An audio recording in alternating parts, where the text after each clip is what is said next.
जवाहर नवोदय विद्यालय प्रवेश परीक्षा 2025 18 जानेवारीला असणार पेपर.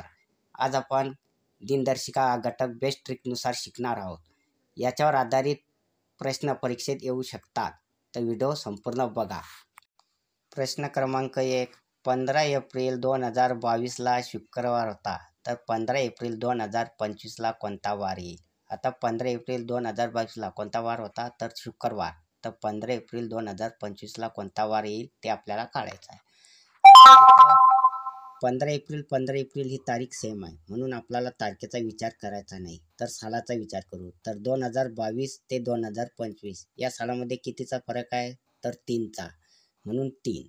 आणि 2022 पासून ते 2025 पर्यंत येणारे लीप वर्ष मोजा, म्हणजे 2023 हे लीप वर्ष येत नाही, तर 2024 हे एकच लीप वर्ष येते, म्हणून 3ला 1 प्लस करा, बरोबर 4. म्हणून शुक्रवार पासून 4 वार पुढे जा, म्हणून शनिवार, रविवार, सोमवार आणि मंगळवार. म्हणून 15 एप्रिल 2025ला येणारा वार कोणता आहे, तर मंगळवार. म्हणून आपला पर्याय क्रमांक बी हा योग्य राहील. प्रश्न क्रमांक 2.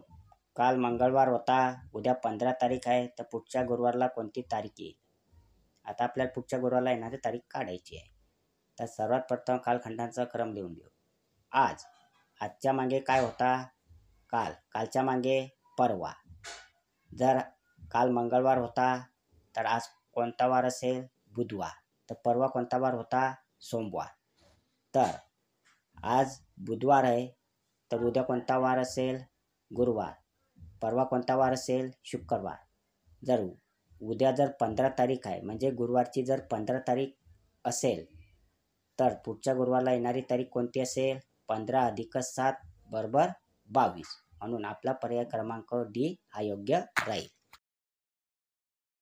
प्रश्न क्रमांक 3. समर्थ 10 दिवसापूर्वी शेगावला गजानन महाराज दर्शनासाठी गेला होता. तो फक्त गुरुवारी गजानन महाराज दर्शनासाठी जाऊ शकतो, इतर दिवशी जाऊ शकत नाही. तर आज कोणता वार आहे, तर हप्ता 7 दिवसांचा असतो, म्हणून 10 दिवसामधून 7 दिवस मायनस करा, उरले 3 दिवस.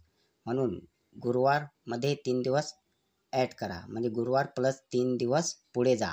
म्हणून गुरुवारपासून 3 दिवस पुढे जा, म्हणजेच शुक्रवार, शनिवार आणि रविवार.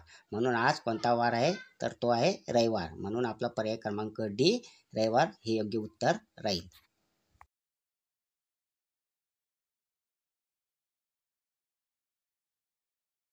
प्रश्न क्रमांक 4. 6 डिसेंबर 2025 रोजी समर्थाचा 11वा वाढदिवस असून या दिवशी शुक्रवार आहे.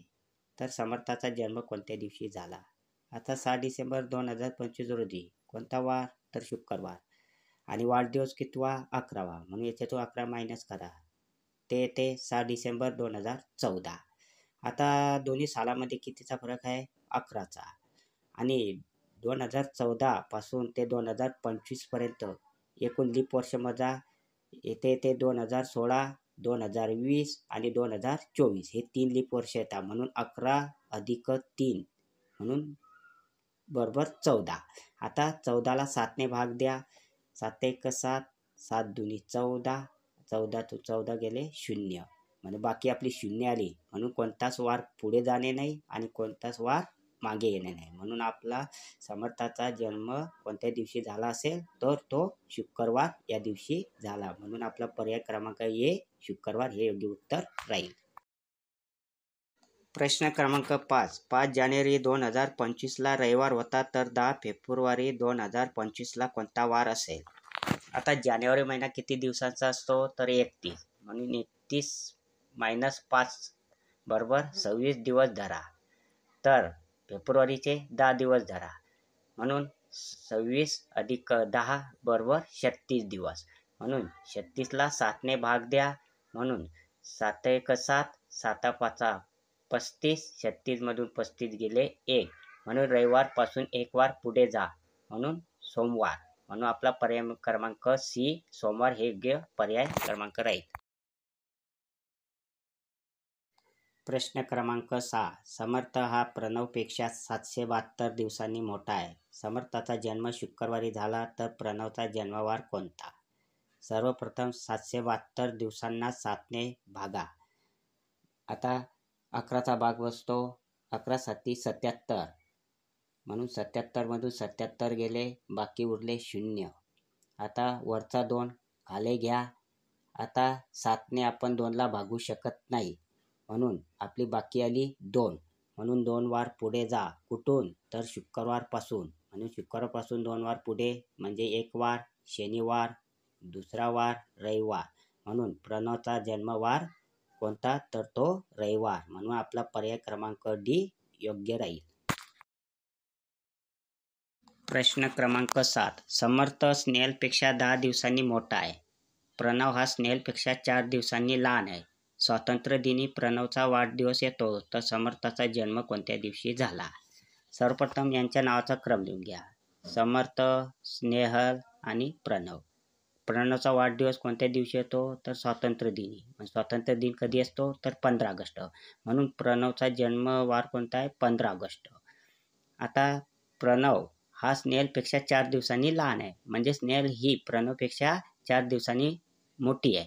म्हणून 15 मधून 4 मायनस करा, 11 ऑगस्ट. म्हणून स्नेहलचा जन्मवार 11 ऑगस्ट. त्यानंतर समर्थ स्नेहलपेक्षा 10 दिवसांनी मोठा आहे, म्हणजे समर्थ हा स्नेहलच्या अगोदर 10 दिवस अगोदर जन्मलेला आहे.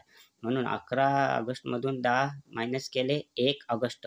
म्हणून समर्थाचा जन्मदिवस कोणता आहे? तर 1 ऑगस्ट. म्हणून आपला पर्याय क्रमांक ए. प्रश्न क्रमांक 8. 2025ला प्रजासत्ताक दिन रविवारी असेल, तर याच वर्षी महाराष्ट्र दिन कोणत्या दिवशी आहे? आता सर्वप्रथम महिन्यांचा क्रम लिहून घ्या व त्यातील एकूण दिवस लिहा. आता प्रजासत्ताक दिन कधी असतो? तर 26 जानेवारी. आणि जानेवारी महिन्यातले एकूण दिवस किती असतात? तर 31. मग 31 मधून 26 गेले, जानेवारीचे एकूण 5 दिवस धरायचे. जानेवारी नंतर फेब्रुवारी महिना किती दिवसांचा असतो? तर 28. कारण 2025 हे काही लीप वर्ष येत नाही, म्हणून फेब्रुवारी महिना 28 दिवसांचा मानायचा. फेब्रुवारी नंतर मार्च 31 दिवस, त्यानंतर एप्रिल 30 दिवस आणि मेचा 1 दिवस, कारण महाराष्ट्र दिन 1 मेला असतो, म्हणून मेचा 1च दिवस धरायचा. आता या सर्व दिवसांना 7ने भाग द्या. आता 5ने 7ला भागू शकत नाही, 5 बाकी तसेच ठेवा. नंतर 28ला 7ने भाग द्या, भाग बसतो 4चा, 28 मधून 28 गेला, बाकी उरता 0. त्याच्यानंतर मार्च 31ला 7ने भाग द्या, भाग बसतो 4चा, 28. 31 मधून 28 गेले, बाकी उरतात 3. म्हणून 30 मधून 28, मग नंतर 30 मधून 28 गेले, बाकी उरतात 2. आता या सर्व उरलेल्या बाकी दिवसांची टोटल करा. 5 आणि 3 8, 8 आणि 2 10, 10 आणि 1 11. आता या 11ला 7ने भाग द्या. 7 1 7, 11तून 7 गेले 4. आता बाकी किती उरले? 4. म्हणून 4 वार पुढे जा. कुठून? रविवारपासून. 1 वार सोमवार, 2 वार मंगळवार, 3 वार बुधवार आणि 4था वार गुरुवार. म्हणून आपला पर्याय क्रमांक सी गुरुवार. महाराष्ट्र दिन कोणत्या दिवशी येईल? तर गुरुवारी येईल. हा योग्य पर्याय राहील. प्रश्न क्रमांक 9. जर 2025 या वर्षी शिक्षक दिन शुक्रवारी असेल, तर याच वर्षी महात्मा गांधी जयंती कोणत्या वारी येईल?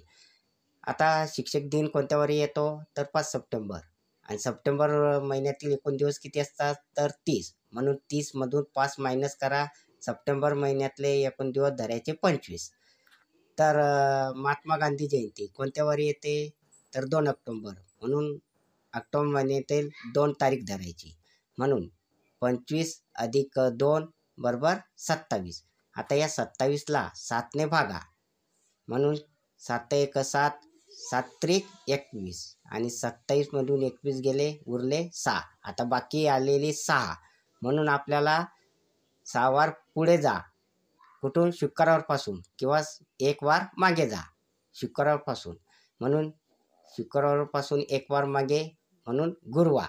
म्हणून आपला महात्मा गांधी जयंती कोणत्या वारी येईल? तर गुरुवारी. म्हणून आपला योग्य पर्याय क्रमांक आहे बी, गुरुवारी महात्मा गांधी जयंती येईल. सरळ तुम्हाला एक शॉर्ट ट्रिक सांगतो. कोणत्याही वर्षी शिक्षक दिन ज्या दिवशी येतो त्याच वर्षी महात्मा गांधी जयंती ही त्याच्या मागच्या दिवशी येते. हे ट्रिक्स लक्षात ठेवा. म्हणजे शुक्रवारी जर शिक्षक दिन येत असेल 2025ला, तर 2025लाच महात्मा गांधी जयंती ही गुरुवारी, म्हणजे शुक्रवारच्या मागचा वार कोणता आहे? गुरुवार, म्हणून गुरुवारी येईल. म्हणून आपला पर्याय क्रमांक बी हा योग्य राहील. प्रश्न क्रमांक 10. 5 ऑगस्ट 2015ला रविवार होता, तर 10 नोव्हेंबर 2018ला कोणता वार होता? सर्वप्रथम आपल्याला 5 ऑगस्ट ते 10 नोव्हेंबर या तारखेतला फरक काढावा लागेल. तर या तारखेतला फरक आहे 5चा.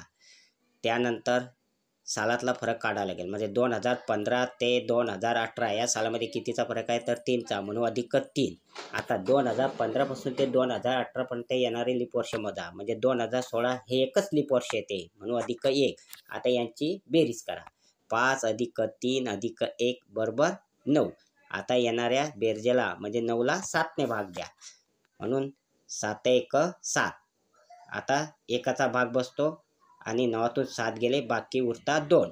म्हणून रविवारपासून 2 वार पुढे जा, म्हणून सोमवार आणि दुसरा वार आहे मंगळवार. म्हणून आपला पर्याय क्रमांक डी हा योग्य राहील.